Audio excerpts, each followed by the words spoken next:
Hello again, and welcome back to my channel. I've been out on a little adventure this morning. I found a reclaimed timber yard about 25-30 minutes journey from my house, so I went out to have a little look this morning, and it's about to become my new favourite place ever. So I have returned with some magnificent pieces of beech, which I picked up for, I think they were £4 each. So that is, I've already got a great idea what to do with them. But today's little video, I got these fantastic pieces of pitched pine for £3 each. Okay, so we're going to look at a little bit of TLC with these, and I'm going to convert them into some cheese boards. So stick with me, and I hope you enjoy it.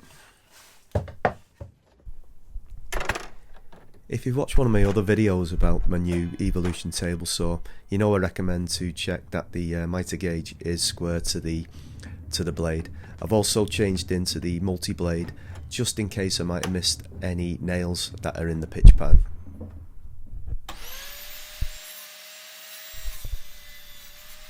One of my favourite features on this table saw is definitely the sliding table on the side, and the mitre gauge is actually very accurate as well, so it just makes things so much easier for me when trimming stuff up.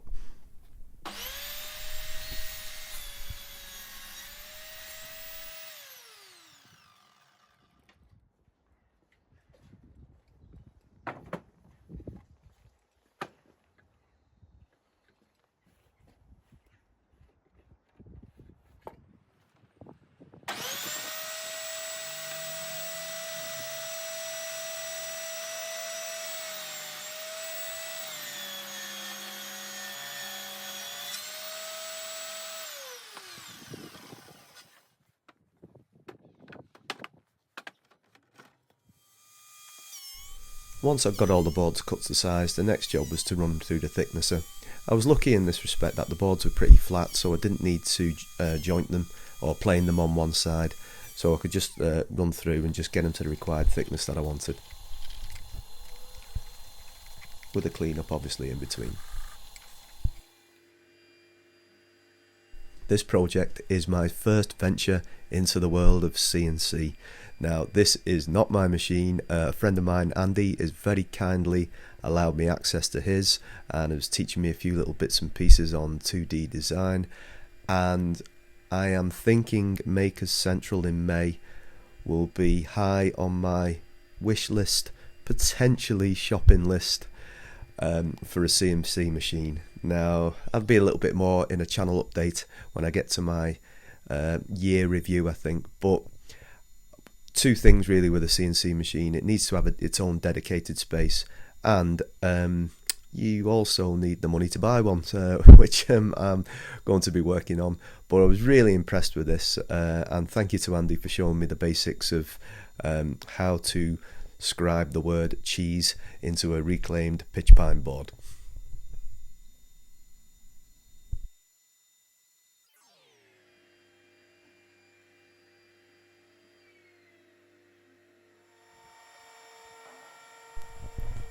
One of the very few days so far in 2020 where it hasn't been blowing a gale, raining or freezing cold, so I took my router table outside just to get a little bit of a round over on all the corners.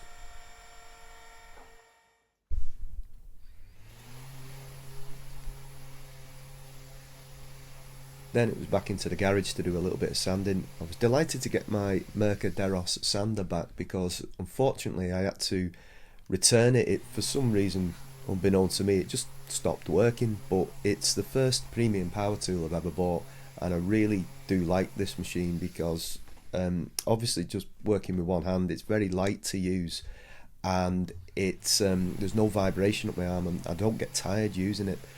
One thing I won't be investing any more money in though are the pads, the Abranet sanding discs, because this tends to happen quite a lot. I don't know if it's just me and my appalling sanding technique, but does this happen to you guys as well? Anyway, it's time to get ready for some resin pours, and I am just unashamedly showing off my Christmas present from Pam here, which was my superior level.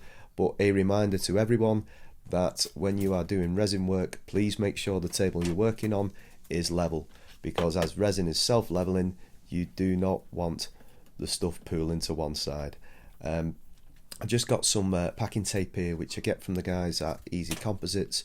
Just any kind of hole, or if there's any cracks in the resin, just to seal it on the side so it doesn't have any escaping expensive mistakes. And you may also notice a polypropylene sheet on top, just in case there's any resin leaks out, then it won't stick to your worktop or your table. Now I'm using art resin for this project, which according to our American friends, the FDA, is food safe. So it is a 50-50 mix ratio, which I'm using the digital scales just to make sure it's very accurate. And as you can see here, I've got the clamps just to secure my cup in place for when I'm doing the mixing.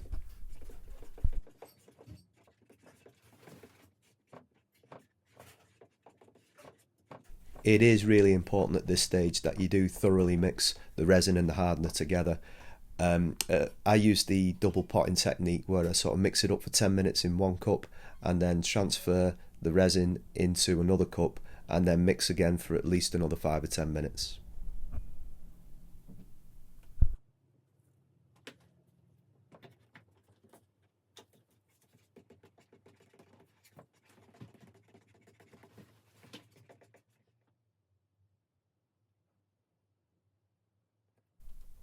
I wanted to experiment a little bit with some of the colouring on the cheese board, so I decided to go to divide the resin up and put a little bit of a silver based on one and a blue for blue cheese on the other, and then mix and match them to see how it turned out.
If you do happen to get some air bubbles, usually happens between where the wood meets the resin, you can use a heat gun, but just use it very light passes on a low heat.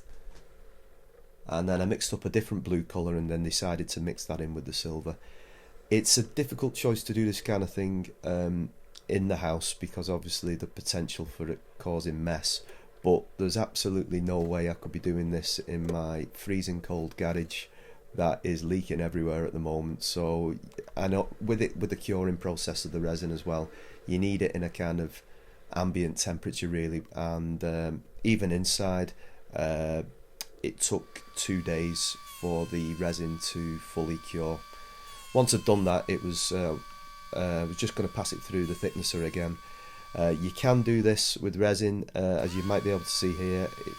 It can be quite detrimental to your planer blades, your thicknesser blades, which I now need to get a new set, but it was getting ready for a new set anyway. But it does give a really nice finish before you start to carry on with the sanding.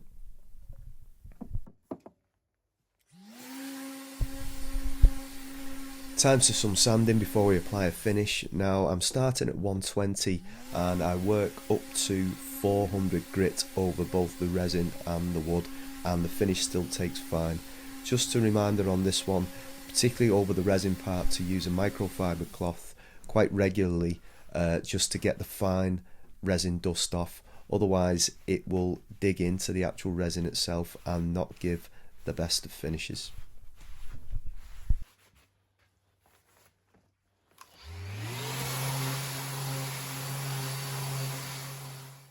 It's time for an application of my favourite Heidelberg Hard Wax Oil, which is food and toy safe. I had to bring it in from the garage and place it in some warm water for a little while because it had the texture of a Mars bar that had been in the fridge for a few days, so it needed warming up before there was going to be any application. And then this stuff you can apply with either a rag or a brush or a roller. I chose to use a lint-free cloth on this one, and I give each board 2 applications, and in between the applications I took a sanding pad, very fine sanding pad, and just gave it a little rub down just to denib it.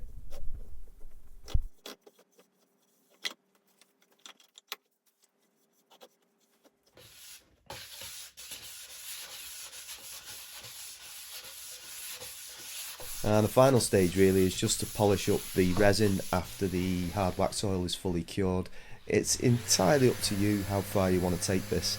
You can take it up to 5,000-6,000 grit if you want. I went 800, 1,500, then 3,000, and it gives a really nice polished effect on the resin and the wood surface as well.